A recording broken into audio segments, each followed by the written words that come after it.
दिव्यवाणी तेरी अमृतवाणी प्रभु। दिव्यवाणी तेरी अमृतवाणी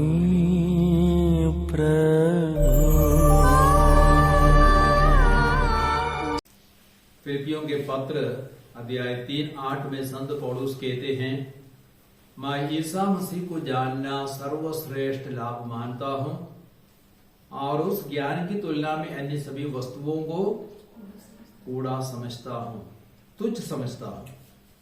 तो सवाल उठता है, क्यों ईसा मसीह को जानना सर्वश्रेष्ठ लाभ है?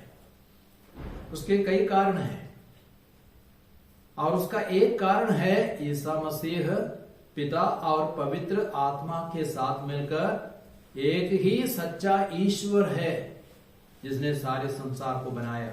आकाश और पृथ्वी समुद्र को ईसा मसीह ने ही बनाया। योहन के सुसमाचार अध्याय 1 वाक्य संख्या 3 में वहां पे संत योहन क्या लिखते हैं, उसके द्वारा सब कुछ उत्पन्न हुआ, उसके बिना कुछ भी उत्पन्न नहीं हुआ। तो सब कुछ ईसा मसीह के द्वारा ही उत्पन्न हुआ है। तो वही सच्चा ईश्वर है, एकमात्र सच्चा ईश्वर है। इसलिए उस एकमात्र सच्चे ईश्वर को जानना सर्वश्रेष्ठ लाभ है। और एक दूसरा कारण है, इसायास के ग्रंथ अध्याय 11 वाक्य संख्या 9 में हम पढ़ते हैं, जब हम एकमात्र सच्चे ईश्वर को जानते हैं तभी हमें बुराइयों से, पापों से मुक्ति मिल सकती है। और इसाया के ग्रंथ अध्याय 11:9 में लिखा गया है, समस्त पवित्र पर्वत पर ना तो कोई बुराई करेगा ना किसी की हानि, क्योंकि जिस तरह समुद्र जल से भरा है उसी तरह देश प्रभु के ज्ञान से भरा होगा। तो जब हमें प्रभु का ज्ञान प्राप्त है, समस्त देश मसीह के आगमन के समय समस्त पर्वत पर कोई बुराई नहीं करेगा, कोई किसी को हानि नहीं पहुंचाएगा। क्यों? क्योंकि सभी कोई प्रभु के ज्ञान से भरे हैं। तो यदि बुराइयां होती है, पाप होते, क्यों होते हैं? क्योंकि उन्हें ईश्वर का ज्ञान नहीं है। जो मार काट करते हैं, दूसरों की हत्या करते हैं, चोरी करते हैं, डकैती करते हैं, उन्हें प्रभु का ज्ञान नहीं है, इसलिए वे बुराइयों में फंसे रहते हैं। तो जब ईसा मसीह को जानेंगे, सच्चे ईश्वर को जानेंगे, बुराई समाप्त होगी, पाप का अंत होगा। और साथ ही साथ हम देखते हैं सूक्त ग्रंथ अध्याय 9:10 में, वहां पे वचन क्या कहता है? सूक्त ग्रंथ अध्याय 9:10 में वहां पे वचन कहता है, प्रज्ञा का मूल स्रोत प्रभु पर श्रद्धा है और बुद्धिमानी परम पावन ईश्वर का ज्ञान है। The fear of God is the beginning of wisdom and knowledge of the Holy One is understanding. तो प्रज्ञा का मूल स्रोत क्या है?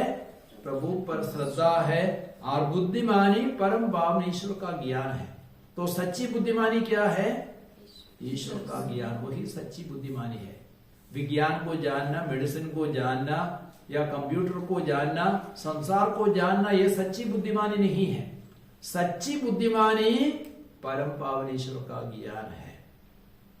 और इसलिए भी, क्योंकि ईश्वर को जाने बिना कोई भी स्वर्ग राज्य के अधिकारी नहीं बनेंगे। और इसलिए यीशु मसीह क्या बोलते हैं? योहन के सुसमाचार अध्याय 17:3 में यीशु क्या कहते हैं?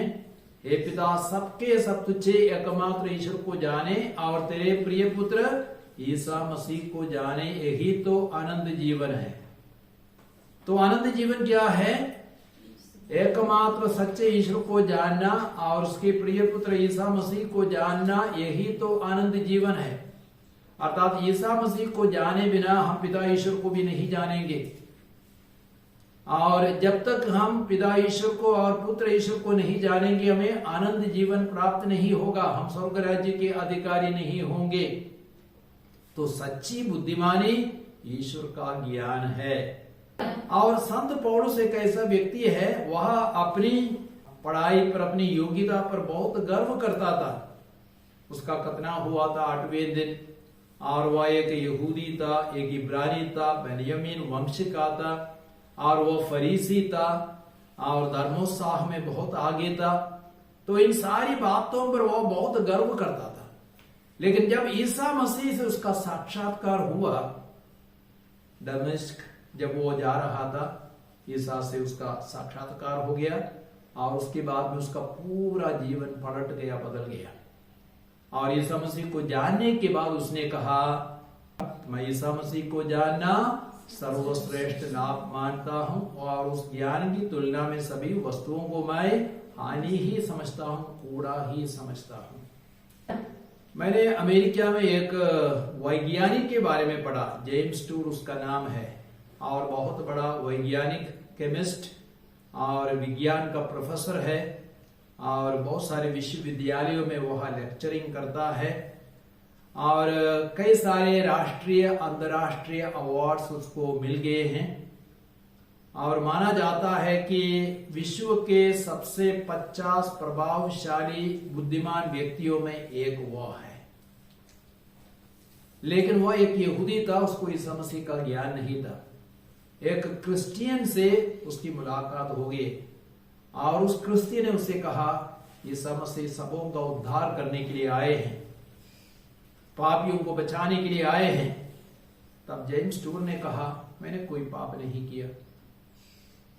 और तब वह क्रिस्तीय बोले, जो बुरी इच्छा से स्त्री पर दृष्टि डालता है, वह अपने मन में व्यभिचार कर चुका है। और उस पर वह मनन चिंतन करने लगा, और तब पापों के प्रति उसको पश्चाताप की कृपा मिली। उसने पापों के लिए बहुत आंसू बहाया। तब ईसा मसीह का दर्शन मिला उसको, और ईसा मसीह का अनुभव मिला। उसके बाद उसने कहा, मैं जिन बातों पर गर्व करता था, अपनी बुद्धि पर और विज्ञान पर, ज्ञान पर, मैं अपने रिसर्च पेपर्स पर, उसने 700 रिसर्च पेपर्स भी लिखा है, और कई सारे अवार्ड्स पर गर्व करता था। लेकिन ईसा मसीह का अनुभव करने के बाद वो क्या कहता है, इन सारी वस्तुओं को मैं कूड़ा समझता हूं, कुछ भी नहीं समझता हूं। तो ईसा मसीह को जानना सर्वश्रेष्ठ लाभ है। उस ज्ञान की तुलना में अन्य सभी वस्तुएं कूड़े जैसे हैं और बेकार जैसे हैं। तो हमारे लिए भी यही सबसे मुख्य बात है। क्या है सबसे मुख्य बात? ईसा मसीह को जानना, उसके प्रेम को अनुभव करना। तब हमें लगेगा ये संसार की बातें सब बेकार की बातें हैं। संसार की मोह माया, संसार का धन दौलत, संसार का सुख, ऐश आराम, ये सब बेकार की चीजें हैं, ये सब नश्वर है। लेकिन सच्ची बात है, सबसे अहम बात, सबसे बड़ी बात है, महत्वपूर्ण बात है ईसा मसीह को जानना। तो आइए आज हम इस कृपा के लिए प्रार्थना करें कि मैं ईसा मसीह को जान सकूं और सारे हृदय, सारे मन, सारी आत्मा से उस प्रभु को प्यार कर सकूं।